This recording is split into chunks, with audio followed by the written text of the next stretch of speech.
तो आज की ये टॉपिक बहुत ही इंटरेस्टिंग, और सिर्फ इंटरेस्टिंग नहीं, ये खुद भी मेरे जीवन का एक हिस्सा है जिसको कि मैं जीता हूँ। और जब भी मौका मिला है तो कभी मैं शेयर भी करता हूँ। तो आज उसी टॉपिक के ऊपर हम लोग बात करने जा रहे हैं। टॉपिक है सेल्फ हीलिंग थ्रू मेडिटेशन। मतलब कि मेडिसिन फ्री लाइफ, जिंदगी ऐसी हो कि मेडिसिन की आवश्यकता ही ना पड़े। कैसा रहेगा जी? सबसे पहले जो टॉपिक था सेल्फ हीलिंग, अब यहां पे एक शब्द है सेल्फ। सेल्फ का मतलब हो जाता है खुद के बारे में, राइट? अच्छा, तो अगर हम सेल्फ शब्द को ही अगर पकड़ते हैं तो सेल्फ के भी थोड़े अलग अलग मतलब निकल सकते हैं। एक सेल्फ हो जाता है मैं आत्मा, और दूसरा मैं शरीर। तो फिर किस सेल्फ को हम माने, मैं आत्मा या फिर मैं बॉडी? क्या बताएंगे?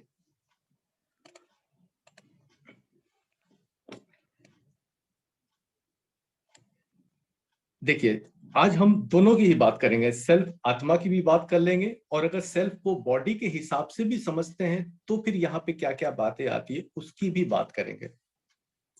तो हीलिंग दोनों की होगी, आत्मा की भी और बॉडी की भी। तो पहली हीलिंग आत्मा की होती है। तो चलिए, सबसे पहले अगर हम बात करें, हम सभी जो अपने आप को क्या कहते हैं, ह्यूमन बीइंग, यह शब्द आपने सुना होगा। तो यहाँ पे दो शब्द हैं, ह्यूमन और बीइंग। अब इसको थोड़ा सा हम विभाजित करके बात करते हैं। जो ह्यूमन वर्ड है, ये लैटिन वर्ड ह्यूमस से डिराइव होकर के आया, जिसका मतलब होता है मिट्टी, मिट्टी का शरीर। और बीइंग का मतलब हो जाता है चेतना, होना, अस्तित्व का होना। तो सबसे पहले आज हम लोग ह्यूमन बॉडी यानी कि मिट्टी की बात कर लेते हैं। अगर आप दुनिया के सबसे सोफिस्टिकेटेड मशीन की तलाश में निकले हैं तो आपको बहुत दूर जाने की आवश्यकता नहीं है। एक पल के लिए महसूस करें, जिस भी जगह पे आप बैठे हैं, अपने आप को, इस ह्यूमन बॉडी को। इससे बेहतरीन मशीन ना आज तक बनी है, ना बन पाने की संभावना है किसी इंसान के द्वारा। कुदरत ने हमें वो शरीर दिया है। तो शरीर एक मशीन की तरह है।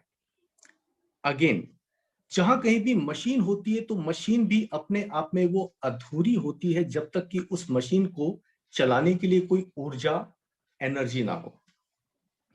जैसे घरों में भी क्या होता है कि बहुत सारे जो गैजेट्स होते हैं, इक्विपमेंट्स होते हैं, या फिर फैक्ट्रीज में जो मशीनें बड़ी बड़ी होती है, मशीन का होना तो ठीक है, लेकिन बिना ऊर्जा के मशीन भी कोई काम का नहीं।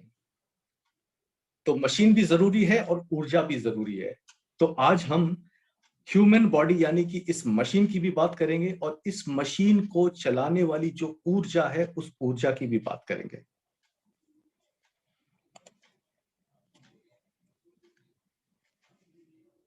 हमारा अपना यह शरीर, शरीर को हम लोग वैसे तो एक सिंगल बॉडी के रूप से जानते हैं, हाथ पैर आंख नाक कान, और मान लेते हैं कि ये शरीर है। लेकिन थोड़ा सा अगर हम अंदर जाएं, then we will see that हमारा शरीर बहुत सारे छोटे छोटे छोटे छोटे छोटे छोटे कोशिकाओं से निर्मित है। बहुत सारे कोशिकाएं, सेल्स मिलके बनते हैं टिश्यूज, टिश्यू से ऑर्गन, ऑर्गन से ऑर्गन सिस्टम, फिर ह्यूमन बॉडी का निर्माण होता है। तो ये सारी बातें मैं यहां पे क्यों कह रहा हूं, इसका मेडिटेशन के साथ क्या कनेक्शन है? तो अभी तक जो हम अपने शरीर को एक सिंगल बॉडी, हाथ पैर आंख नाक कान मुंह का शरीर मानते हैं, तो इसको थोड़ा सा हमें और गहराई से समझने की आवश्यकता है कि नहीं, ये एक सिंगल बॉडी नहीं है, ये बहुत सारे छोटे छोटे छोटे छोटे छोटे छोटे छोटे सेल्स के बने हैं। Please zoom your PPT. जी, Sorry. अच्छा, पीपीटी दिख पा रहा है सभी को? Yeah. You please make it maximize. Okay, I am just trying it. Presentation mode, so that everybody can see. यहाँ पे इसको मैंने फुल स्क्रीन तो कर दिया, लेकिन पता नहीं स्क्रीन पे फुल आ रहा है या नहीं।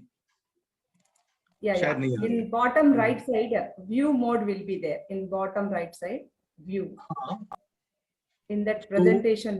हाँ, 3-4 modes are there, but out of one Yeah. there is slide show. So if I And just yeah, slideshow. though I have clicked here on slideshow, but still it's not coming full. So I don't know if some issue is there with the Zoom, but अच्छा, ये अगर छोटा अगर आपको दिख रहा है तो आप ऐसा कर सकते हैं, इसको ऐसे करके एनलार्ज कर सकते हैं, कुछ भी अगर देखने के लिए आप इसको अगर जूम Not for करोगे me, but other people. Yeah. हाँ, तो Okay. आप कर Okay. पाएंगे, Continue. वो कर पाएंगे आप। Okay. अच्छा, अब जो सबसे महत्वपूर्ण बात, बहुत सारे सेल्स के तो ये अपने शरीर बने हैं, लेकिन कितने सेल्स है? लगभग 60 to 75 ट्रिलियन सेल्स का ये अपना पूरा का पूरा शरीर बना है। मतलब कोई हम अपने एक शरीर के साथ नहीं है, ये पूरी कॉलोनी है। कॉलोनी क्या, ये पूरा का पूरा देश है, जनसंख्या है, बहुत विशाल जनसंख्या के साथ हम बैठे हुए हैं। और every minute 60 to 75 trillion cell का ये शरीर, उसमें एवरी मिनट लगभग 95 मिलियन नए सेल्स जन्म ले रहे हैं, और उतने ही अनुपात में पुराने सेल्स खत्म हो रहे हैं, मर रहे हैं, चले जा रहे हैं, और ये प्रक्रिया लगातार चलती रहती है। अगर इसको हम लोग बारीकी से देखें तो जैसे कि हम सभी के जो ब्लड है, ब्लड में जो आरबीसी है, रेड ब्लड सेल्स, इसकी उम्र 4 महीने की होती है लगभग। एक बार आरबीसी का जन्म हुआ, पूरे बॉडी में 4 महीने तक वो दौड़ेगा, और 4 महीने के बाद वो रिटायर हो जाता है, डेथ हो जाती है उसकी। डब्ल्यूबीसी की आयु लगभग 1 ईयर होता है, 1 साल तक हमारे बॉडी में वो चल रहा होता है। ठीक इसी तरह से जैसे हम लोग की जो खाना पचता अंदर, तो वहां पे इंटेस्टाइन के अंदर का जो इंटरनल वॉल है, वो भी 5 से 7 दिन में बदल जाता है, चेंज हो जाता है, उसकी जगह नए वॉल आ जाते हैं जहाँ पे भोजन डाइजेस्ट होता है। हम सभी की जो स्किन है वो भी लगभग 3 महीने में बदल जाती है, एक नया स्किन का लेयर आ जाता है। आपने देखा होगा ना कि गर्मियों में क्या होता है कि कई बार जब खुला एरिया होता है, बाहर धूप में निकलते हैं, तो क्या होता है, वो ब्लैक पड़ जाता है। अच्छा, ब्लैक पड़ जाता तो क्या सारी जिंदगी वो ब्लैक रहता है क्या? कुछ दिन में फिर से नॉर्मल स्किन आ जाते हैं, क्योंकि नया स्किन का लेयर आ गया नीचे से। हम सभी की जो पैंक्रियाज है, जहां पे वो इंसुलिन बनता है, अगर बॉडी के अंदर के इंटरनल ऑर्गन की बात करें, तो पैंक्रियाज एक ऐसी फैक्ट्री है जहां पे इंसुलिन का निर्माण होता है, और उसके अंदर होते बीटा सेल्स। बीटा सेल्स की भी आयु 20 से 50 दिन की होती है, उसकी जगह रिन्यू होकर नया सेल आ जाता है 20 से 50 दिन में। ये तो सारी अंदर की बात जो हमने अभी तक कही, थियोरेटिकल बात है। अगर ऊपर से भी देखें तो ये जो नेल्स दिख रहे हैं ना, नेल्स, ये भी धीरे धीरे करके आगे बढ़ते, कब हम नेल कटर से काट करके अपने शरीर से इसको अलग करके फेंक देते हैं, सोचते भी नहीं है। अपना हेयर है, ये भी ग्रो होता है, इसको कट करके हम बाहर फेंक देते हैं। स्टडी ये बताती है, ध्यान से समझेंगे इस बात को, स्टडी ये बताती कि लगभग 11 महीने में हमारे बॉडी की जितने भी वाइटल ऑर्गन से पूरी तरह से बदल जाते हैं, उसकी जगह एक नया सेट ऑफ ऑर्गन आ जाता है 11 महीने। मतलब कि अभी हम सभी यहाँ पे जितने भी बैठे हुए हैं, हम सभी के शरीर का जो मैक्सिमम उम्र है वो है 11 महीने। करेक्ट? कोई भी 11 महीने से ज्यादा उम्र का है ही नहीं। आज से 11 महीने पहले आपका जो शरीर था वो आज यहाँ पे नहीं है, और आने वाले ठीक 11 महीने के बाद में एक नए शरीर के साथ में होंगे। So nature is very kind, we are living in an ever changing body, लगातार हम बदलते हुए शरीर में बने हुए हैं। अच्छा, बात तो बड़ी इंटरेस्टिंग लग रही है, अच्छी लग रही है कि भाई हर साल शरीर बदल जाता है। आज से 5 साल पहले की बात करें, 2017 और 2022, 5 साल में शरीर 4 से 5 बार बदल गया है। सो बॉडी की रिन्यूअल चलती रहती है। बात तो बहुत अच्छी है, लेकिन अब हम लोग जिस टॉपिक के लिए आज यहाँ पे बैठे उसका साथ एक बहुत ही गहरा कनेक्शन है। अगर हम सभी की जो बॉडी है वो लगातार बदलती है साल दर साल, तो disease, so called chronic disease, illness, बीमारियां, cancer, high BP, that diabetes, ये क्यों परमानेंट हो जाता है बॉडी के अंदर? ये तो परमानेंट नहीं होना चाहिए, ये तो निकल जाना चाहिए, फ्लश आउट हो जाना चाहिए पुराने सेल्स के साथ में। जब कुदरत हमें हर बार मौका देती है, नए सेल्स के साथ नया बॉडी आ जाता है, तो प्रॉब्लम कहां पे है? क्या गड़बड़ी है? कुदरत तो हमें मौका देती है नए शरीर के साथ, स्वस्थ शरीर के साथ हर बार। पुराने शरीर में कोई गड़बड़ी थी? कोई बात नहीं। पुराना जो पैंक्रियाज है वो इंसुलिन नहीं बनाता, कोई बात नहीं, बीटा सेल की आयु तो 20 से 50 दिन है, नया सेल आ जाता है, उस नए सेल को तो फिर बनाना चाहिए इंसुलिन। प्रॉब्लम कहां पे आ जाती है? हाँ जी, कोई बताएंगे? अनम्यूट करके बोल सकते हैं अगर अनम्यूट की फैसिलिटी है।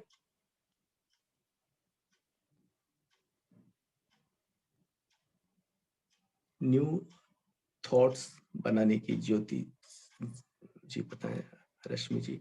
when we stick to negativity, right? Okay, okay, great.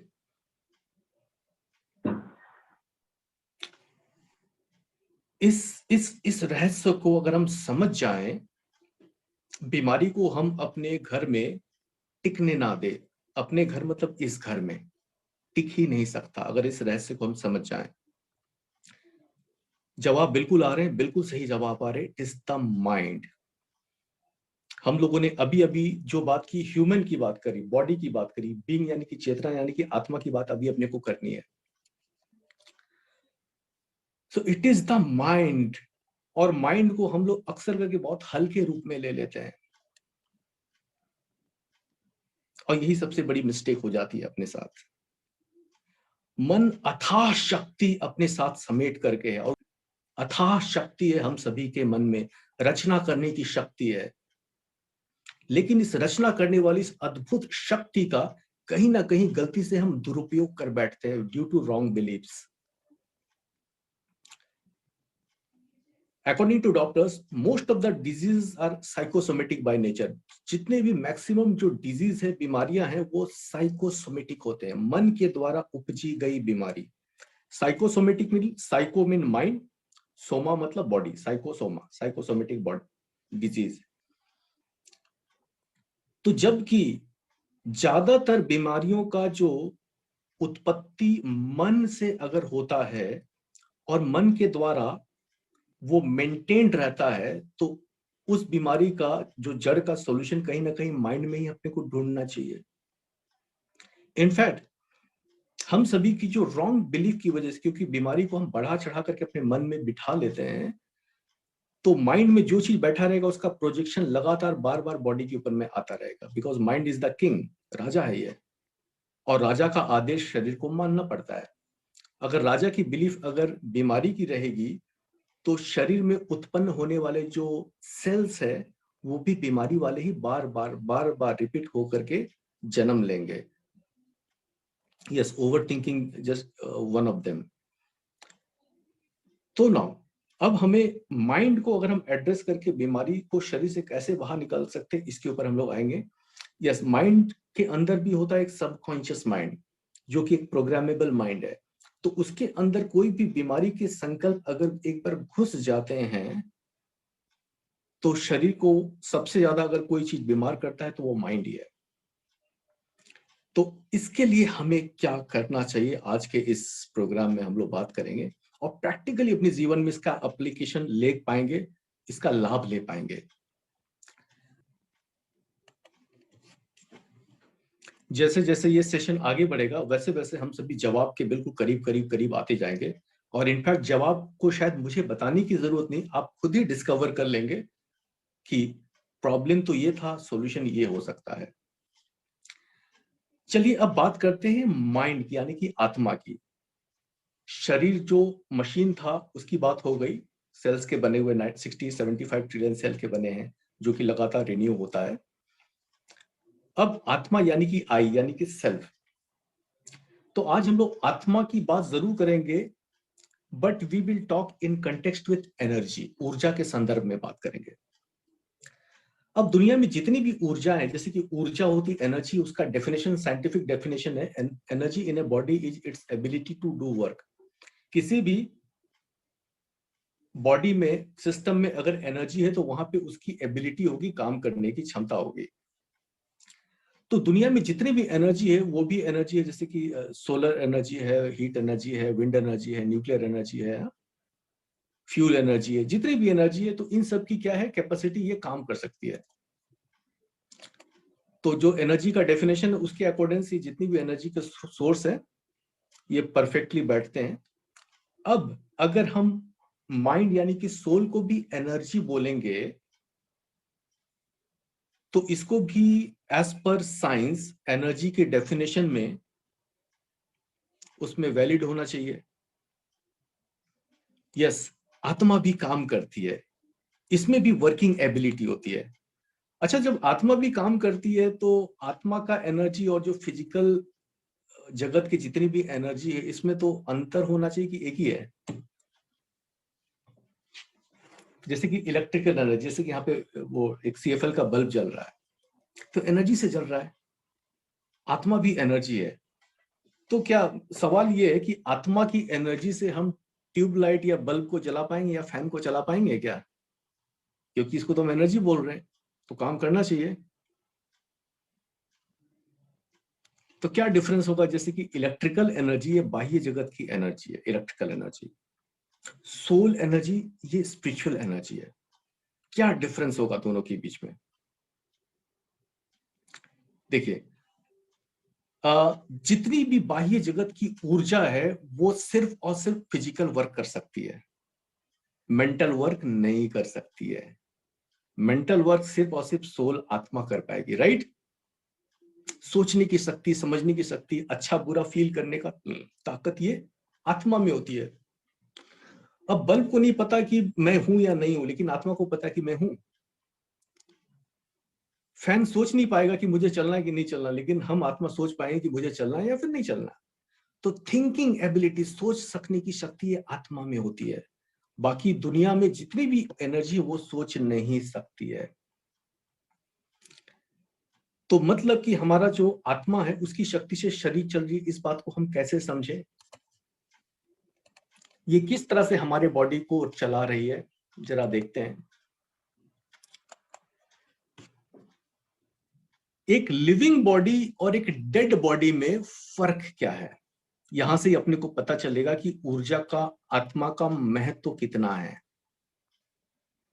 Dead body से वो आत्मा नाम की जो एनर्जी वो निकल गई तो डेड बॉडी अब कोई काम का नहीं, वो ऐसे ही पड़ा रहेगा। लेकिन जब तक आत्मा है तो सारा सिस्टम चल रहा है। तो देखिए, आत्मा की एनर्जी से हमारा जो बॉडी चल रहा है, जैसे घर में इलेक्ट्रिसिटी होती तो फैन भी चलेगा, लाइट भी चलेगा, गीजर भी चलेगा, और वाटर पंप भी चलेंगे, मिक्सर ग्राइंडर भी चलेगा, फ्रिज भी चलेगा। और जैसे लाइट जाती है सब कुछ बंद, कुछ नहीं चलेगा। ठीक इसी तरह से आप इसको जूम करके देख सकते हैं। देखिए, हमारे बॉडी में जितना भी सिस्टम है कोई ना कोई मशीन की तरह है। जैसे कि ब्रेन क्या है, कंप्यूटर की तरह है। हमारा heart like water pump, blood को पंप करता रहता है। हमारी जो आंखें CCTV कैमरा की तरह है। हमारा जो डाइजेस्टिव सिस्टम है मिक्सर ग्राइंडर की तरह है। हमारा जो किडनी है वो RO फिल्टर की तरह है। हमारे कान है टेलीफोन रिसीवर की तरह। मतलब कि देखिए, हर चीज, मशीन भगवान ने हम सभी के शरीर के अंदर दिया है। अब जो सोचने वाली बात है कि ऊर्जा के कोई भी साधन, मतलब घर में अगर इलेक्ट्रिसिटी है तो ये चलेगी, नहीं है तो बंद हो जाएगी। ठीक इसी तरह से आत्मा की एनर्जी जब तक है तो ये सारे के सारे मशीन फंक्शन करेंगे। लेकिन आत्मा जैसी चली गई, ना डाइजेस्टिव सिस्टम फंक्शन करेगा, ना आंखें काम करेगी, ना ब्रेन काम करेगा, कुछ भी काम नहीं करेगा, सब एक साथ बंद। तो ऐसे में क्या करते हैं, उस बॉडी को चलाने का कोई दूसरा तरीका है क्या? जैसे उससे करंट निकल गया, बिजली निकल गई, तो साइंस ने कोई ऐसा इन्वेंशन किया, कुछ डिस्कवर किया, कोई ऐसी एनर्जी का सोर्स जिसको कि जैसे उसके अंदर डाला प्लग के साथ में, चार्ज किया और चलने लग पड़ा? कर पाएंगे? साइंस ने आज तक ऐसा कोई खोज नहीं कर पाई है कि एक डेड बॉडी को दोबारा से पावर डाल करके चला दे। चलिए अब एक खास बात की तरफ मैं आपका ध्यान दिलाना चाहता हूं। अब मान लेते कि टाइम रहते हुए इसी डेड बॉडी में से कोई ऑर्गन निकाल लीजिए, हार्ट निकाल लीजिए, किडनी निकाल लीजिए, आईज निकाल लीजिए, हाथ पैर निकाल लीजिए और एक लिविंग बॉडी में ट्रांसप्लांट कर दीजिए।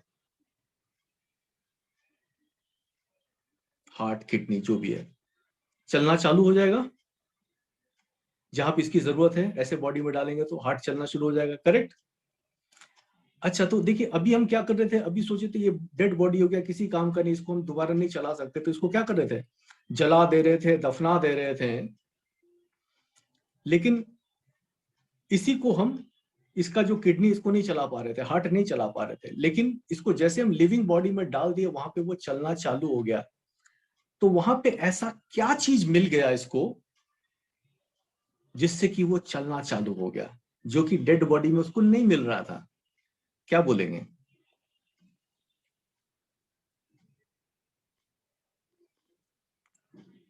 जैसे ही ट्रांसप्लांट करते हैं, वही मशीन जो बेकार पड़ गया था, यूजलेस था, इसको जला दे रहे थे, दफना दे रहे थे, क्योंकि हमारे पास कोई तरीका नहीं था दोबारा चलाने का, लेकिन डॉक्टर्स ने ट्रांसप्लांट कर दिया तो वहां पे चलने लग पड़ा, क्योंकि वहां पे सोल एनर्जी, यस जवाब बिल्कुल सही आया, सोल एनर्जी, आत्मा की एनर्जी।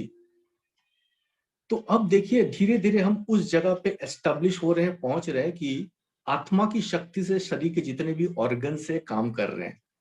बात तो यही होगी ना फिर, मतलब कि अभी इस वक्त आपका हार्ट चल रहा है तो वो आत्मा की शक्ति से चल रहा है, आपके कान चल रहे हैं, ब्रेन चल रहा है, आईज काम कर रही है, तो वो आत्मा की शक्ति से वो सारी चीज चल रही है।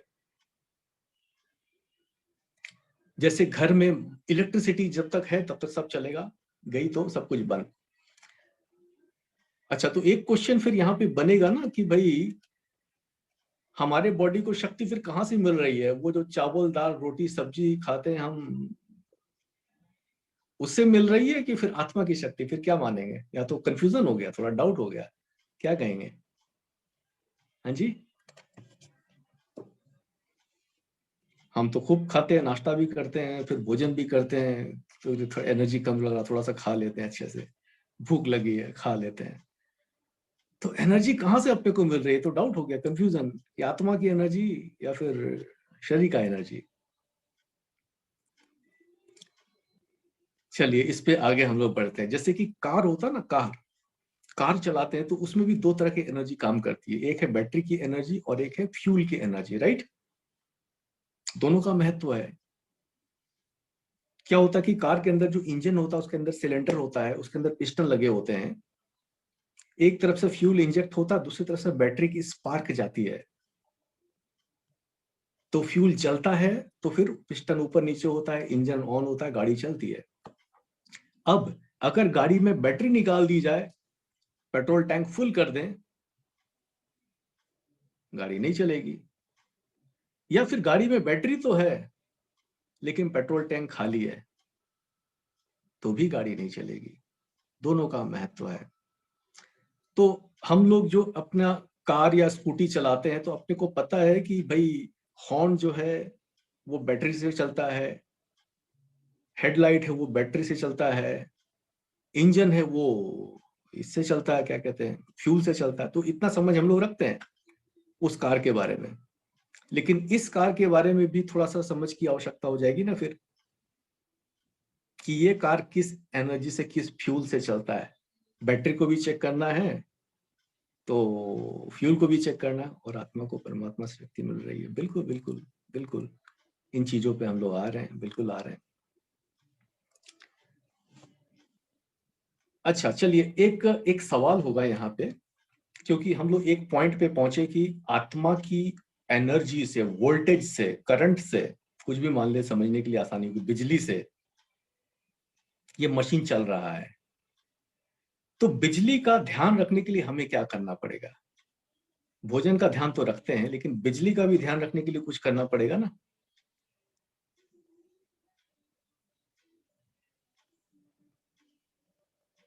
क्या करेंगे बिजली का ध्यान रखने के लिए? पावर सप्लाई, कहाँ से पावर लेंगे? जैसे कि बैटरी मोबाइल का वो डिस्चार्ज हो जाता है ना, तो कनेक्ट कर देते, चार्ज हो जाता है। आत्मा की भी एनर्जी खर्च कर रहे हैं ना। जैसे कि इलेक्ट्रिसिटी आप यूज करते हैं, तो क्या होता है ना कि घर में एक मीटर है, मीटर से शो होता है कि आपने इतना मीटर खर्च कर दिया। घर पे एसी अगर अननेसेसरी चलेगा तो अरे बंद करो भाई, पावर ज्यादा लेता है, ज्यादा बिल आ जाएगा। तो देखिए, इलेक्ट्रिसिटी का हम लोग बड़ा ध्यान रखते हैं, बचा बचा के चलाते हैं, क्योंकि हमें पेमेंट करना पड़ता है महीने के अंत में, इसीलिए बड़ा ध्यान से खर्चा करते हैं। आत्मा की एनर्जी का कहीं पे बिल पेमेंट करना पड़ता है क्या? जितना मर्जी खर्च कर लो, फिर तो वो वाला फिर हो जाता है ना, टेकन फॉर ग्रांटेड, कि जितना मर्जी खर्च कर लो। लेकिन क्या होता है कि कॉस्ट तो पे करना पड़ता है, जब अगर हम टेकन फॉर ग्रांटेड कर लेते हैं तो। आत्मा की भी एनर्जी खर्च होती है, कंजम्पशन इज देयर। इसका बिल पेमेंट नहीं करना पड़ता, वो बात अलग है। अगर पेमेंट करना पड़े ना, तो हम लोग भी सिस्टम से चलेंगे। लेकिन इस बात को समझने की जरूरत है, ज्यादा खर्चा कर देंगे तो हमारे बॉडी को क्या कॉस्ट पे करना पड़ेगा, इसके ऊपर मैं आता हूं। सोल की जो एनर्जी है, वो ज्यादातर 4 जगह पे अपना खर्चा है। देखिए, खर्चा को समझे। देखिए, अपने घर में हम समझते हैं ना कि अगर सीएफएल का बल्ब जलाते तो उसका खर्चा कम है, फैन चलाते तो थोड़ा सा ज्यादा खर्चा होता है, एसी चलाते तो थोड़ा और ज्यादा खर्चा, हीटर चलाएंगे तो खर्चा ज्यादा है। ठीक है, तो अपने को कंजम्पशन के बारे में आइडिया है, तो इसी तरह अपनी बॉडी के बारे में समझना है, इस आत्मा की जो एनर्जी है कहाँ कहाँ खर्च होती है।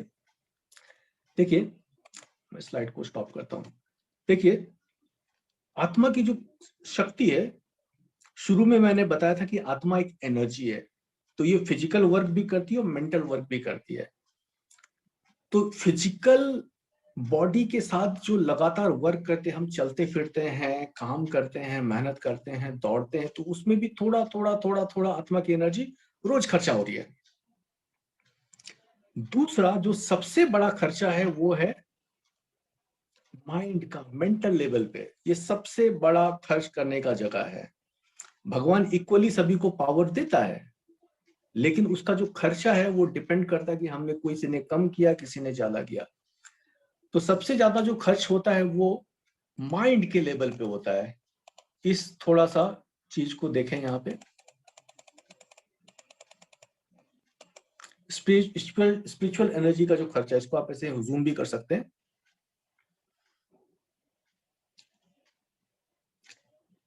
अब फिजिकल लेवल पे जो खर्चा है, जितना ज्यादा है, उससे कहीं ज्यादा भगवान हमें ऊर्जा देते हैं।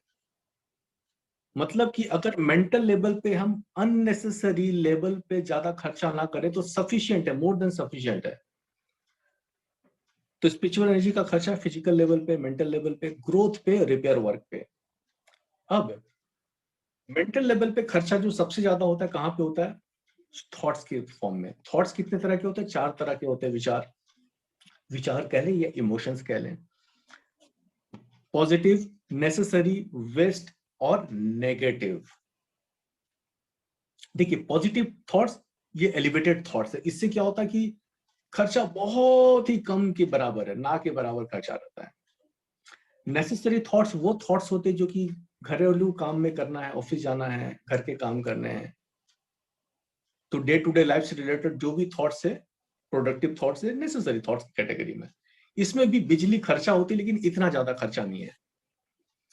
इसके बाद का जो खर्चा है वो थोड़ा सा ज्यादा खर्चा है, वेस्ट थॉट्स। बहुत ज्यादा मात्रा में लगातार एक ही रिपीटिंग थॉट्स बार बार अगर आए, तो वो हमारी एनर्जी को, बैटरी को डाउन करती रहती है। अब बैटरी डाउन होगा तो उसका नुकसान कहाँ पे होगा, उस वो हम लोग अभी समझेंगे। अच्छा, एक तो वेस्ट हो गया। इसके बाद जो और भी ज्यादा, वो नेगेटिव थॉट्स, मतलब डिप्रेशन के थॉट्स, एंगर के थॉट्स, काम, क्रोध, लोभ, मोह, अहंकार। खास करके जो एंगर, गुस्सा, गुस्सा जब आता है तो इतनी तेजी से एनर्जी डाउन होती है। एक्चुअली इसका एक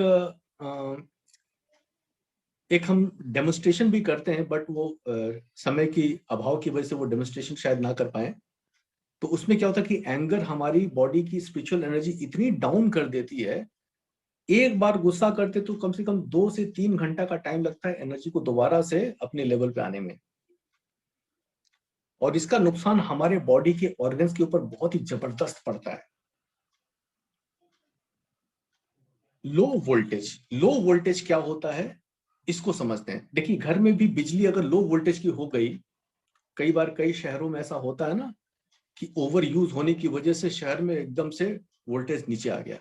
आपने फील किया होगा, एक्सपीरियंस किया होगा कभी। अच्छा, जब वोल्टेज डाउन होता है तो क्या होता है, जरा बताएंगे घर पे क्या होता है? बल्ब ऐसे धीरे धीरे जलेगा। ट्यूबलाइट तो जलाना ही मुश्किल था, फ्लिक करता था पुराने जमाने का जो ट्यूबलाइट है, नहीं जलेगा। फैन है वो धीरे धीरे धीरे 5 पे सेट करेंगे तो 1 की स्पीड से चलेगा फैन। अच्छा, उस समय जब वोल्टेज डाउन होता है तो आप घरों में टीवी, फ्रिज या फिर एसी, ये सब का स्विच क्या करते हैं? बंद करते हैं कि नहीं करते हैं? करते हैं। क्यों करते हैं जी? क्यों बंद कर देते थे? कोई दिक्कत है क्या ऑन रहेगा तो? डैमेज होगा, राइट?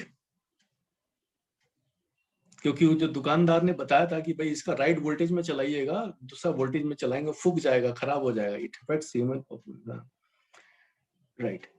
तो अभी मैं इलेक्ट्रिसिटी की बात कर रहा था कि घर में वोल्टेज डाउन होता है तो हम लोग जो कीमती मशीन है उसको बंद कर देते हैं, क्योंकि हमको लगता है कि भाई इसको हमने पैसे दे करके लाए हैं, कहीं खराब हो जाएगा तो नुकसान हो जाएगा।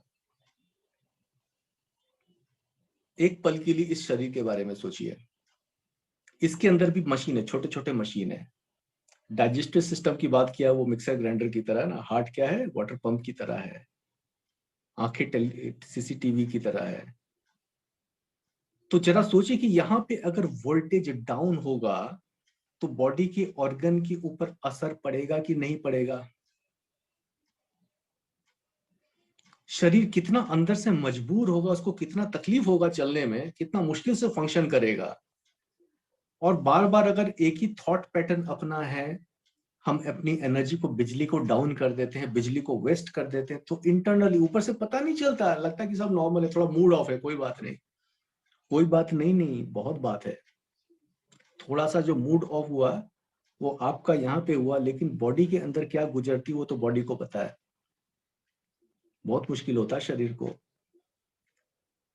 तो हमारे ऑर्गन्स क्या होता है ना कि देखिए, सबसे अच्छी बात है कि भगवान ने हम सभी का जो शरीर का जो ऑर्गन्स दिया है, इसकी जो टॉलरेंस पावर बहुत ही जबरदस्त है, जल्दी खराब नहीं होता है, अच्छी गारंटी के साथ में आइए। लेकिन क्या होता है ना कि हम लोग सोचते हैं कि टेकन फॉर ग्रांटेड, कि चलो ना, कुछ नहीं होता है।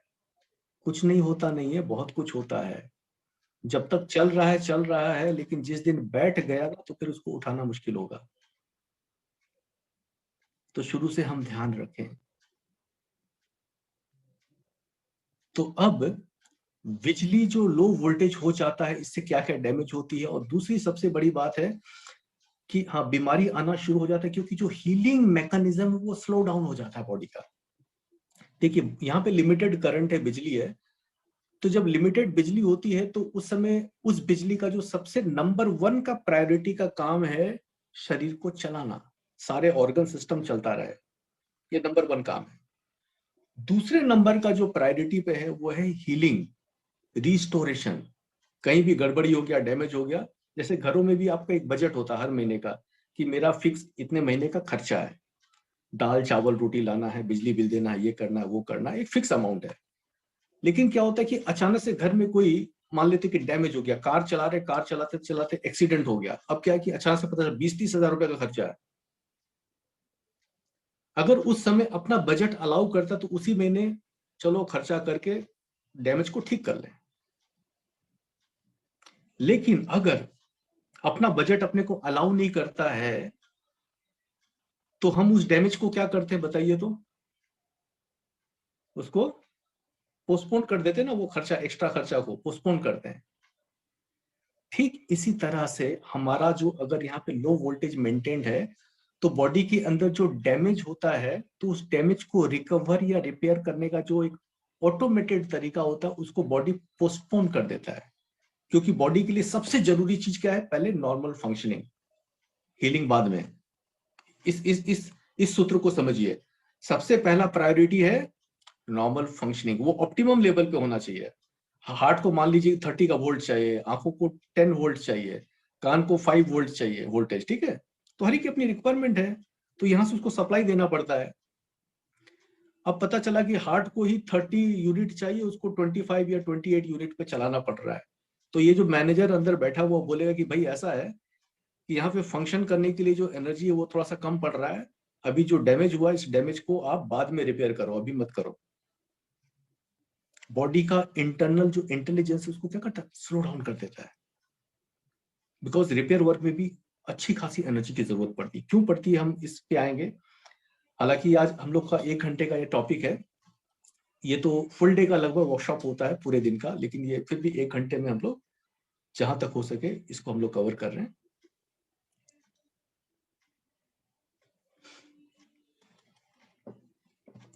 Heart and head factor, right. तो सोल की जो एनर्जी है वो हमारा जो डैमेज को पोस्टपोन कर देती है। तो अभी अपने को बहुत कुछ अगर ना भी करें, आज के इस सेशन से जो एक टेक अवे लेकर के जाना है कि ये बिजली अपने को बचाना है, इस बिजली को ऑप्टिमम लेवल पे रखना है। न्यूज बैठ करके देखेंगे, कुछ नेगेटिव नेगेटिव न्यूज चलेगा तो गुस्सा आएगा, एनर्जी डाउन होगा। अपना ही एनर्जी को हम वेस्ट कर रहे हैं, कितना वाइटल एनर्जी है, इसको वेस्ट, इसको हम बचाना शुरू करें, सबसे पहले कंजर्व करना ही शुरू कर दें, यही अपने आप में सबसे बड़ी हीलिंग है। इसके अलावा फिर क्या करना है वो बात में आऊंगा। अच्छा, इतनी सारी बात होने के बाद एक बात तो यहाँ पे मिस हो गया, अभी तक हुई नहीं उस टॉपिक के ऊपर, कि भाई ऐसा है कि बिजली का खर्चा की बात तो हम लोगों ने कर लिया कि यहाँ खर्चा हो रहा है वहां खर्चा हो रहा है, रिस्टोरेशन कहाँ से होता है, ये भी तो एक टॉपिक होगा ना। जैसे मोबाइल को हम लोग चलाते हैं, वीडियो चलाते हैं, व्हाट्सएप चलाते हैं, डाउनलोड करते हैं, ये वो गाना सुनते हैं, तो उसको जब बैटरी डाउन हो जाता है तो उसको प्लग लगा देते हैं।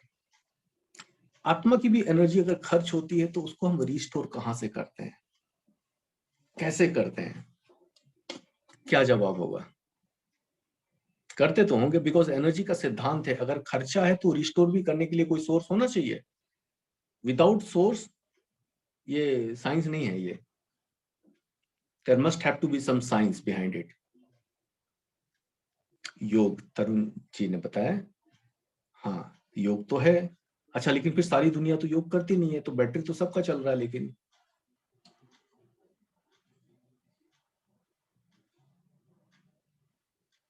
कॉस्मिक, ओके, एनर्जी,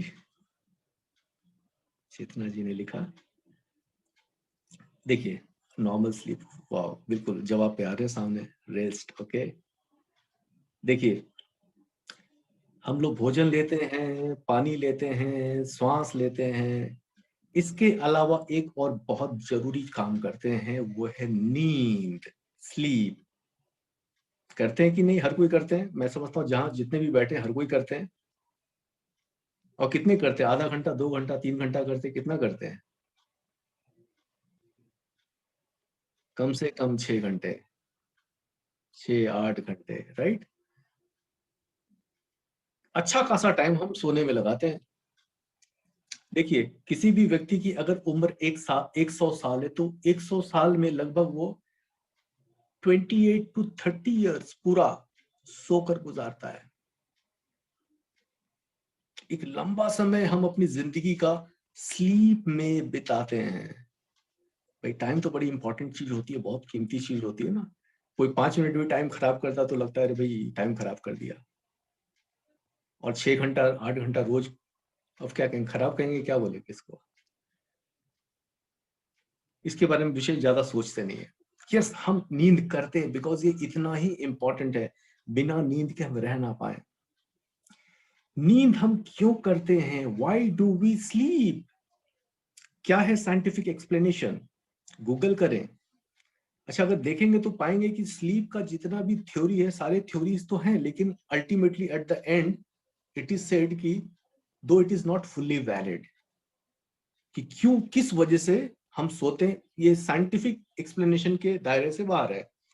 यहाँ पे कुछ ना कुछ स्पिरिचुअल पर्सपेक्टिव जुड़ जाता, तभी हम फुल्ली शायद एक्सप्लेन कर पाए स्लीप नाम की जो फेनोमेना है। Cell regeneration, changing ourselves, correct. देखिए, एक जवाब हो सकता है कि स्लीप हम क्यों करते, भाई रेस्ट करने के लिए, आराम करने के लिए। क्या यही इतना ही काफी है? तो क्यों ना हम किसी व्यक्ति को बिठा दे एक कमरे में कि भाई एसी हम यहाँ पे चला दे रहे हैं, आपको टाइम टू टाइम खाना भी मिल जाएगा, पानी भी मिल जाएगा, जो डिमांड करोगे सब मिल जाएगा, ठीक है। मेंटल सोचने की भी कोई आवश्यकता नहीं, आपके घर का सारा काम हम कर देंगे। लेकिन एक काम आपको नहीं करना है। क्या नहीं करना है? सोना नहीं है। मत सोइए। कितने दिन तक वो आदमी कंफर्टेबल रहेगा? आराम से बिठा दीजिए, आराम करना, आराम ही करना, कुछ नहीं करना है, लेकिन सोना नहीं है। आंखें बंद करके सोना नहीं है। ये छोटा सा ही काम होता है ना, कब तक वो टिकेगा? मुश्किल है, राइट। देखिए नींद, हाँ 1 2, देखिए जो सबसे लंबा नहीं सो पाने का जो डॉक्यूमेंटेड रिकॉर्ड रहा है, एक लड़के का था, कॉलेज गोअर, नाम है Randy Gardner, Guinness Book of World Record में उसका नाम है। 11 दिनों तक उसने नहीं सोया, रिकॉर्ड बनाया। इसके बाद वो सोया करीब 6 7 दिन तक, बहुत ज्यादा सो के अपने को रिकवर कर लिया। खर्चा भी कम हो जाता है और चार्जिंग, ओके। तो देखा ये गया था कि रैंडी गार्डनर जब 11 दिनों तक नहीं सोया, तो उसका कोई परमानेंट डैमेज तो नहीं हुआ, लेकिन उस दौरान उसका जो सोचने समझने की शक्ति एकदम से कम हो गई। बॉडी का फंक्शन एकदम से डाउन हो गया, खाना खाता तो डाइजेस्ट नहीं होता, तो लिक्विड पे था वो। मतलब कि जो मिक्सर ग्राइंडर, उसको वोल्टेज नहीं मिल रहा, करंट नहीं मिल रहा, तो बेचारा डाइजेस्ट कैसे करेगा? ब्रेन में करंट नहीं जा रहा, तो ब्रेन सोच नहीं पा रहा, वो कैलकुलेशन नहीं कर पा रहा है। उसको एक काम दिया गया था कि भाई 100 से आप 7 माइनस करो बार बार और जवाब दो। सारे एक्सपर्ट बैठे हुए लाइन से, 100 से 7 माइनस किया 93। थोड़ा सोच सोच के बोल रहा था, लेकिन कैलकुलेशन ठीक कर ही रहा था। एक जगह पे जाके रुक गया 67 पे। सारे एक्सपर्ट बैठे हुए इंतजार कर रहे कि भाई अब जवाब देगा -7। बहुत देर तक कुछ नहीं बोला, तो सभी ने बोला कि व्हाट नेक्स्ट। तो वो बोलता है कि मैं क्या कर रहा था, लॉस ऑफ मेमोरी। मतलब अगर नींद नहीं करेंगे तो मेमोरी भी लॉस होना शुरू कर देगा, छोटी छोटी बातें भूलना शुरू कर देते हैं। तो देखिए, अगर आपके साथ कुछ ऐसा हो रहा है कि नींद, आप छोटी छोटी बातें भूल रहे हैं, तो कहीं ना कहीं ये मान ले कि स्लीप डिप्राइव्ड है, नींद पूरी नहीं हो रही है रात की।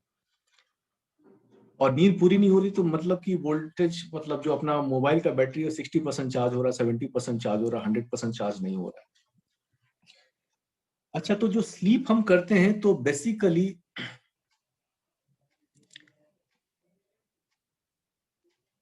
हम लोग बिस्तर में जाते हैं, तकिए पे सिर रखते हैं, आंखें बंद किया और बोलते हैं कि सो गए। So this is not just the only thing what happens during, कि हम जब बेड पे जाते हैं ऐसे करते हैं, और भी बहुत कुछ हो रहा होता है। जैसे कि गाड़ी में पेट्रोल खत्म हो गई, तो पेट्रोल स्टेशन तक जाना इट्स जस्ट ए प्रोसेस, लेकिन उस प्रोसेस में हो क्या रहा, मिल क्या रहा, वो इंपॉर्टेंट है। पेट्रोल अंदर जा रहा है सिस्टम के अंदर, गाड़ी के अंदर। तो यहाँ पे भी पेट्रोल जो फ्यूल है, जो एनर्जी है, वो पावर हो रहा है, चार्ज हो रहा है। कैसे होता है? अब यहाँ पे स्पिरिचुअलिटी का बहुत बड़ा रोल है। जैसे ही हम सोते हैं, नींद में जाते हैं, हमारा कॉन्शियस माइंड बंद हो जाता है, उसी समय we all get connected with our source.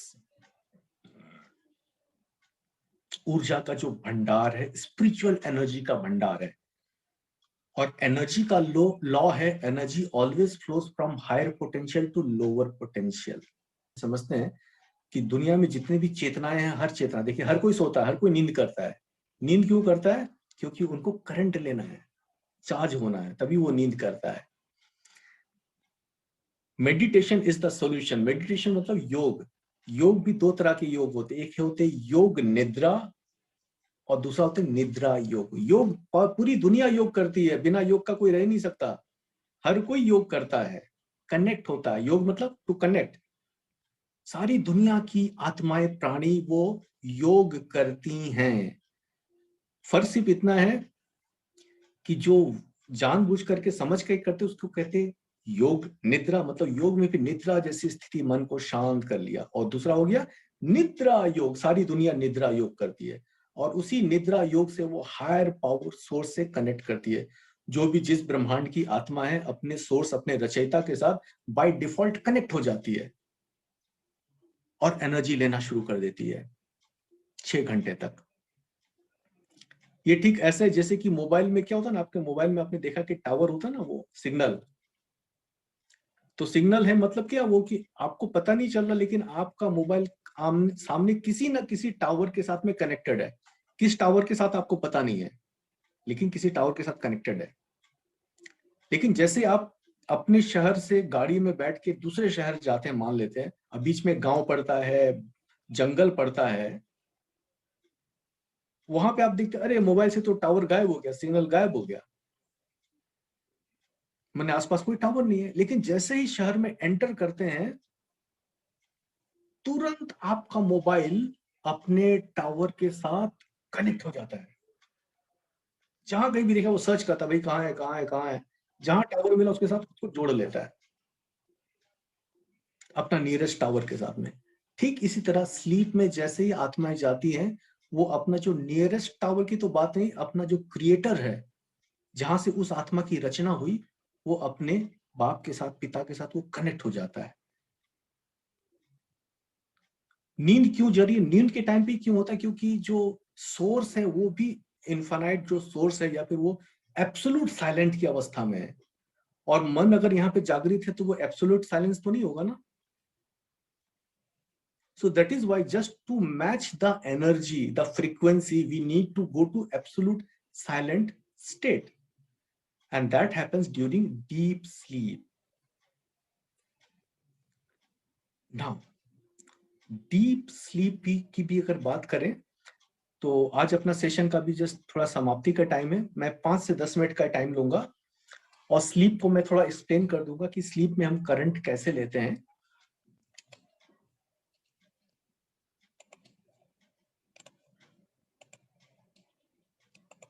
देख लीजिए, during deep sleep what happens, we take the energy.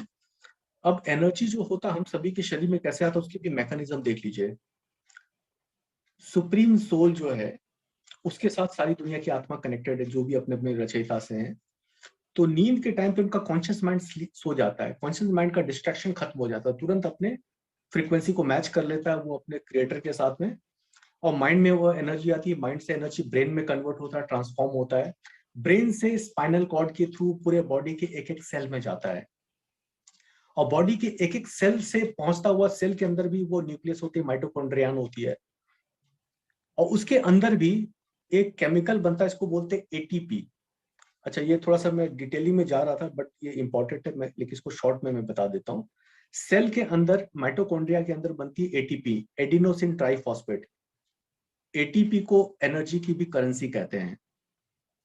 तो एटीपी जब बनता है तो वो कब बनता है, सुप्रीम सोल की एनर्जी से बन रहा होता है। तो अब देखिए, रात को जब हम नींद करते तो हम सभी के बॉडी के अंदर बनता है एटीपी। एटीपी डेड बॉडी में नहीं बनेगा, ये जिंदा बॉडी में बनता है जो कि नींद करता है। तो एक तरह से देखिए कि भगवान की ऊर्जा जो, ये हमारा जो क्रिएटर है उसकी ऊर्जा हम सभी के अंदर विद्यमान है। हम रात को जब सोते हैं तो उस हायर सोर्स के साथ बाय डिफॉल्ट कनेक्ट होकर के उससे वो ऊर्जा लेते हैं और उस ऊर्जा से फिर हमारा शरीर चल रहा होता है।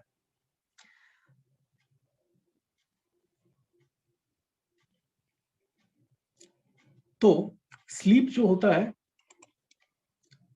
इस स्लाइड के बाद में आज का इस टॉपिक को हम लोग यहाँ पे वाइंड अप कर लेंगे।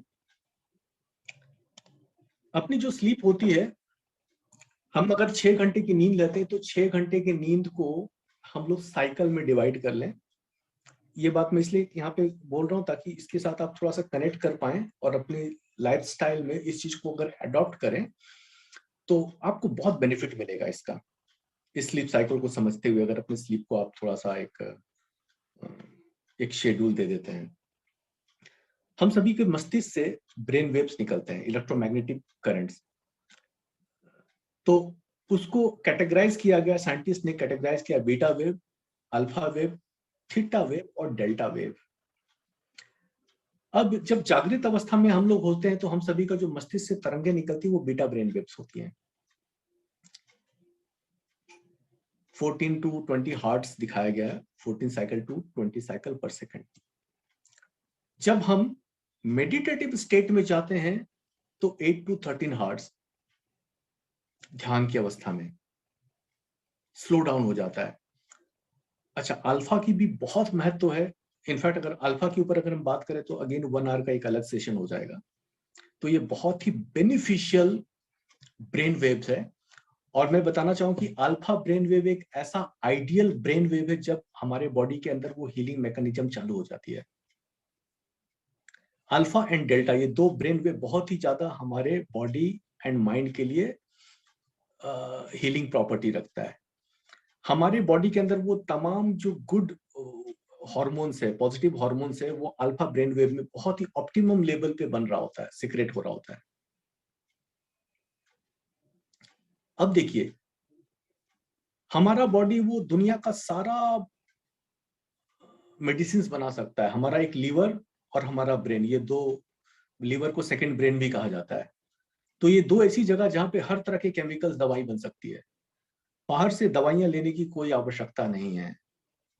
क्या होता है ना कि जब बॉडी खुद दवाई नहीं बना सकता है तब फिर बाहर से डॉक्टर ब्लड रिपोर्ट चेक करके मेडिसिन ऊपर से बोलते हैं आउटसोर्स करो। भाई आउटसोर्स करने की कोई आवश्यकता नहीं। Your body is capable enough to produce manufacture all the medicine, provided उसको एक एक व्यवस्था मिलना चाहिए, तभी वो काम कर पाएगा। जैसे मुर्गी का जो अंडा है ना, वो अंडा तो ऐसे ही पड़ा रहता है, लेकिन जब उसके ऊपर मुर्गी बैठ जाती है, एक खास उसको टेम्परेचर देती है तो उससे जीवन पनपता है, राइट। ठीक इसी तरह से हमारा जो ब्रेन है, इसको एक खास ब्रेन वेव अगर मिले तो उसमें वो अपने को रिवाइव करता है, रिस्टोर बहुत तेजी से करता है। तो ये हमारे लिए बहुत ही प्रोडक्टिव ब्रेन वेव है, अल्फा ब्रेन वेव। चलिए इसके ऊपर हम लोग नीचे आते हैं, थीटा ब्रेन वेव। जब हम नींद में चले जाते हैं, स्लीप में चले जाते हैं, सपने देखते हैं, तो थीटा ब्रेन वेव बनते हैं। जैसे तकिया में सिर रखा, नींद आना शुरू हुआ, लेकिन वो हल्की वाली नींद है। मैंने बाहर क्या हो रहा तो भी पता चल रहा है, किसी ने दरवाजा खोल दिया, किसी ने लाइट जला दी, किसी ने आवाज किया तो मालूम पड़ता है। तो दैट इज थीटा स्लीप। लेकिन एक होता है डेल्टा स्लीप। डेल्टा स्लीप में जाने के बाद क्या हुआ कुछ पता ही नहीं चलता, किस दुनिया में मालूम ही नहीं है। तो हम सभी का जो नींद होता है वो थीटा और डेल्टा में ही रहता है। सुबह जब जागते हैं तो अल्फा से फिर बीटा में आ जाते हैं। अब देखिए इस बात को यहाँ पे ऐसे समझे कि मान लेते कि 6 घंटे की नींद आप करते, 6 आवर्स का स्लीप। अभी 6 आवर में को हम 3 साइकिल में कवर करते हैं, 2 आवर्स 2 आवर्स 2 आवर्स। पहला 2 घंटा, फिर दूसरा 2 घंटा, तीसरा 2 घंटा, फिर सुबह हो गया। एवरी साइकिल में हम लोग ज्यादा समय थीटा ब्रेन वेव में रहते हैं, सपने देखते हैं, थोड़ा सा कम वाला नींद होता है, थीटा स्लीप ज्यादा। तो फर्स्ट साइकिल में theta sleep, theta theta theta theta theta चल रहा, थीटा चल रहा, थीटा चलते चलते थोड़ा समय के लिए 10 से 15 मिनट के लिए डीप डेल्टा में चले जाते हैं, डुबकी लगा दिया 10 से 15 मिनट के लिए एकदम बढ़िया से, एकदम गहरी शांत अवस्था में। और डेल्टा स्लीप ही वो स्लीप है जबकि हम अपने हायर सोर्स के साथ कनेक्ट हो जाते हैं। उसी टाइम पे करंट आता है, चार्जिंग उसी टाइम पे बैटरी की होती है डेल्टा स्लीप में बाय डिफॉल्ट। अच्छा, अब पहला साइकिल में 15 मिनट का डेल्टा के बाद फिर वापस से हम थीटा में आ गए। फिर सेकंड साइकिल शुरू हुआ, सेकंड साइकिल में भी वही theta theta theta theta theta theta theta theta. फिर 10 से 15 मिनट के लिए डीप डेल्टा में फिर से उतर गए, थोड़ा समय तक डेल्टा में थे, फिर से वापस से थीटा में आए। फिर तीसरा साइकिल में फिर से डीप डेल्टा में उतरे। तो कुल मिलाकर के रात में 3 बार डेल्टा में उतरते हैं। टोटल कितना मिनट हो गया डेल्टा का?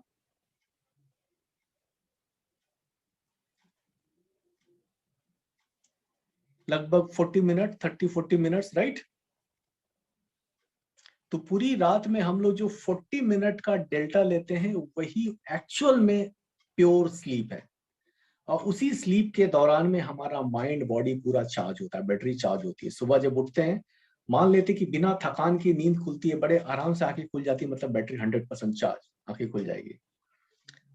लेकिन कई बार होता है कि पूरी रात डेल्टा स्लीप मिलती नहीं है, सपने ज्यादा आ गए, तो फिर ऐसे में डेल्टा स्लीप कम होगी तो क्या होगा, सुबह उठेंगे तो भी भारी भारी सा लगेगा। So that means battery come charge हुई है। So ultimately the point is कि आप डेल्टा स्लीप बढ़िया वाला लें, और इसके लिए जो बात मैं कहना चाहूंगा कि सोने का टाइम एक ही फिक्स रखें, उसको ज्यादा ऑल्टर ना करें, उसी टाइम पे सोएं, और जागने का भी टाइम वही रखें। शाम के 5-6 बजे के बाद कैफीन वाला चीज को ना लें, चाय वगैरह ना पिए। मैं बहुत शॉर्ट में सारी चीजें बता रहा हूँ, और भी चीजें इन्वॉल्व है। सो ऑल टुगेदर मकसद ये कि गुड डेल्टा स्लीप लें, तो आपकी बॉडी वैसे भी हील होगी, क्योंकि रात का जो 6 घंटे का नींद है, वो 6 घंटे का नींद आपका बॉडी दुनिया का सबसे सोफिस्टिकेटेड मल्टी स्पेशलिटी हॉस्पिटल में कन्वर्ट हो जाता है। चाहे शरीर कितना भी बीमार क्यों ना हो, लेकिन 6 घंटे का जो समय है, डेल्टा वेव्स दुनिया का सबसे पावरफुल ये हीलिंग मशीन बन जाता है। तो उस 6 घंटे का टाइम को प्रोडक्टिवली इस्तेमाल करें। डॉक्टर को, बड़े बड़े डॉक्टर हॉस्पिटल की फीस डालने की कोई जरूरत नहीं, आपका बॉडी इससे भी बड़ा काम कर सकता है। भगवान ने सब कुछ दे के भेजा, लेकिन हमें गुमराह किया गया हुआ, इसलिए हम लोग बाहर में भटकते रहते हैं। बड़ी सी बीमारी को हम खुद ठीक कर सकते हैं by doing this proper things. तो एनीवे, अगर किसी का और कोई सवाल हो तो अनम्यूट करके सवाल कर सकते हैं, उसके ऊपर हम लोग कुछ देर बात करते हैं, 5-10 minute, then we can just over this session. अच्छा, ये तो हम लोग जनरली थ्योरी में पढ़ते हैं, लेकिन प्रैक्टिकली जो डेल्टा स्टेज हम मतलब एक्चुअली क्या है कि जब तक ये ऑब्स्ट्रक्शन आता रहेगा तो डेल्टा स्टेज में नहीं जाएंगे माइंड, और तो इसको आप नेचुरली कैसे अचीव करते हैं? मतलब आप इसके ऊपर तो बहुत क्लास लेते होंगे, मतलब ट्रेनिंग देते होंगे। हम काम करते करते, जैसे फियर एक फैक्टर है, सबके अंदर एक अनजान चीज को डर रहता है, क्या होगा। मतलब आज के टाइम में जो है, डर एक चीज है, चिंता है, मतलब सबके अंदर है। उसको कैसे ओवरकम करके नेचुरल स्टेट में एक आदमी फंक्शन कर सकता है? मतलब आपका जो एक्सपीरियंस से बताइए थोड़ा। करेक्ट। तो स्लीप जो है, अगर हम अच्छी नींद की प्रयास करना चाहते हैं, लेना चाहते हैं, तो उसकी तैयारी इनफैक्ट पूरे दिन की तैयारी के साथ वो कनेक्टेड है। सारा दिन हमारा किस प्रकार से बीत रहा है, वो प्रभावित करता है हमारी नींद को। शरीर कई बार जब बहुत ज्यादा थक जाता तो भी नींद नहीं आती, वो भी एक फैक्टर है। या तो एक तो पहले भोजन की जो बात हमने कही है कि कैफीन युक्त चीजों को अगर आप अवॉइड करें, शाम को 4-5 बजे के बाद में ना लें, तो इससे हम एक बेहतर स्थिति में होंगे, स्लीप अच्छी हमारी स्लीप आएगी। और दूसरा, हमने देखा है कि कई बार इंसोम्निया बहुत लोगों को होती है, नींद ना आने की बीमारी। तो ज्यादातर मामले में हमने देखा कि उनके साथ ही ये घटना होती है जिनका की बहुत लंबे समय से मेडिकल कोई हिस्ट्री, जहाँ पे वो बहुत सारे दवाइयां खा रहे हैं। तो दवाइयां क्या, दीज आर द केमिकल्स। तो लंबे समय से कोई केमिकल अगर हम लेते हैं, तो हमारा ब्रेन में भी क्या केमिकल्स ही तो हैं। तो बाहर का जो केमिकल हमारा ब्रेन के इंटरनल केमिकल के साथ में इंटरफेयर करता है, तो जिस वजह से भी नींद नहीं आती है। तो मेनी ए टाइम हम क्या होता है कि जो पेशेंट्स होते हैं, इसको हम सजेस्ट करते हैं कि भाई आप मेडिसिन को कम करें या बंद कर पाए तो बहुत अच्छा है, अगर आप कोई ऑल्टरनेटिव मेथड यूज करें। तो हमने देखा कि मेडिसिन बंद होते ही नींद उनकी ठीक आनी शुरू हो जाती है, एज सिंपल। तो गलतियां हो रहा है, लेकिन हमने को पता ही नहीं है कि क्या दिक्कत है। कोविड के बाद भी स्लीप इफेक्ट हो जाता है, हाँ, क्योंकि इतने सारे मेडिसिन एंटीबायोटिक्स वगैरह खाते हैं ना, तो उसका असर तो रहेगा। अच्छा, sleep is a very natural thing. और क्या होता है, एक मैं एक्सरसाइज बताना चाहूंगा, अगर आप इसको परफॉर्म करें, हालांकि इसके पीछे का जो साइंस है वो मैं एक्सप्लेन अभी नहीं कर पाऊंगा, because it is going to take lots of time. तो किसी को अगर इंसोम्निया की इश्यू है, तो वो एक काम करें, दिस मुद्रा, दिस इज वेरी पावरफुल मुद्रा, इसको ज्ञान मुद्रा भी कहते हैं। तो ये हमारा ब्रेन को शांत करता है। इस मुद्रा में बैठ करके कुछ कलर विजुअलाइजेशन करनी है, कि मतलब गॉड की एनर्जी मेरे अंदर आ रही है, और वो वायलेट कलर की एनर्जी आ रही है।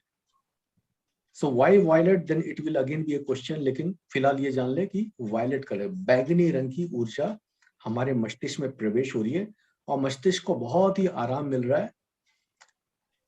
इसके साथ 5 मिनट तक एक साउंड करें, that is called humming sound. ये मैं जिस साइंस की बात कर रहा हूँ इसको कहते हैं साइकोनोमिक का साइंस है ये।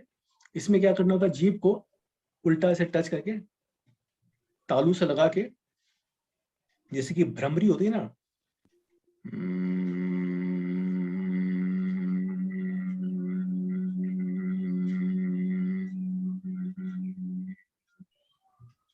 5 to 10 मिनट्स। ये कुछ छोटी सी विधि, इससे क्या होता है हमारे ब्रेन में सफिशिएंट मेलाटोनिन बनना चालू हो जाता है। क्योंकि जब हम वाइब्रेट करते हैं तो हमारा ब्रेन वाइब्रेट करता है, जब हमिंग करते हैं तो, और ब्रेन में जैसे मेलाटोनिन बनना शुरू हो जाएगा एकदम से नींद आनी शुरू हो जाएगी, और आपकी जो डेल्टा स्लीप है बहुत अच्छी होगी। आज ट्राई कर सकते हैं रात को सोने से पहले 5 से 10 मिनट, तो 10 मिनट का टाइम ले लीजिए, हमिंग करें, and with the visualisation of violet colour energy coming from God. अच्छा, एक अफर्मेशन यहाँ पे ऐड में कर रहा हूं कि मैं एक आनंद स्वरूप आत्मा हूं, आनंद की feeling, I am a blissful soul. So bliss basically, ये जो साइंस जिसकी मैं बात कर रहा हूँ ये थोड़ा सा अपने क्राउन चक्रा के साथ कनेक्टेड है। इसके साथ इंसोम्निया की बीमारी ठीक होनी शुरू हो जाती है क्राउन चक्रा को जब हम एनर्जाइज करते हैं। तो वायलेट कलर की एनर्जी जब हम लेंगे, गॉड से फील करें कि जो सुप्रीम लाइट है ऊपर है, और उनसे जो ऊर्जा आ रही है सफेद रंग की आ रही है, लेकिन जैसे हमारे बॉडी में एंटर कर रही है तो एक खास कलर में कन्वर्ट हो जा रही है। तो ये आपको मदद करेगी और ब्रेन में मेलाटोनिन बनना शुरू हो जाएगा। So this is one thing जो कि आप कर सकते हैं। और दूसरा, जैसा कि हमने बताया कि सोने का जो टाइम है, स्लीप साइकिल, उसको एक मेंटेन करें, बिकॉज अपने बॉडी का भी एक साइकिल होता है, एक इसको कहते हैं सर्काडियन रिदम। एक खास समय में बॉडी को नींद आती है, भूख लगता है खास टाइम पे, फिर तो हर चीज का एक नियम है। उस नियम को जब हम तोड़ते हैं तो क्या होता है कि जैसे कि फॉर एग्जांपल आपको आइडेंटिफाई करना है, आपका स्लीप का एक टाइम होगा, मान लेते कि रात के 11 बजे एकदम से नींद आती है, या किसी को 11:30 बजे, किसी को 10 बजे आती है। तो आइडेंटिफाई द मोमेंट। उस टाइम पे अगर आप चले जाते 5 मिनट पहले बेड पे चले जाते, 5 या 10 मिनट पहले, इतनी बढ़िया नींद आएगी क्योंकि आपने स्लीप साइकिल को फॉलो किया, उसके पैटर्न को। लेकिन मान लेते कि 11:30 बजे नींद आनी है, लेकिन आप 5-10 मिनट लेट हो जाते हैं, मतलब कि इधर उधर बिजी हो गए, फोन में देखना शुरू कर दिया, कुछ कर दिया, और वो टाइम अगर गुजर गया, मतलब कि जो फ्लाइट का अपना शेड्यूल है आपका 11 बजे का, वो फ्लाइट अगर छूट गई तो अगली फ्लाइट 1 घंटे के बाद मिलेगी आपको। तो फ्लाइट छूटने से 5 मिनट पहले रिपोर्टिंग कर दीजिए एयरपोर्ट में, तो फ्लाइट आपकी छूटेगी नहीं और आपकी एक बढ़िया नींद आएगी। ठीक है, चलिए, तो ये कुछ छोटे छोटे टिप्स है, इसके अलावा और भी बहुत सारी बातें, तो मे भी जब आगे आने वाले समय में हम लोग साथ बैठेंगे तो और भी बहुत सारी बातें करेंगे, जहाँ पे we will come to know हम अपने शरीर को और भी कैसे कुदरती रूप से हेल्दी रख सकते हैं विथ मेडिटेशन। Thank you. ठीक है, और मेडिटेशन का भी रोल बहुत अच्छा है अच्छी स्लीप के लिए, सोने से पहले। Thank you.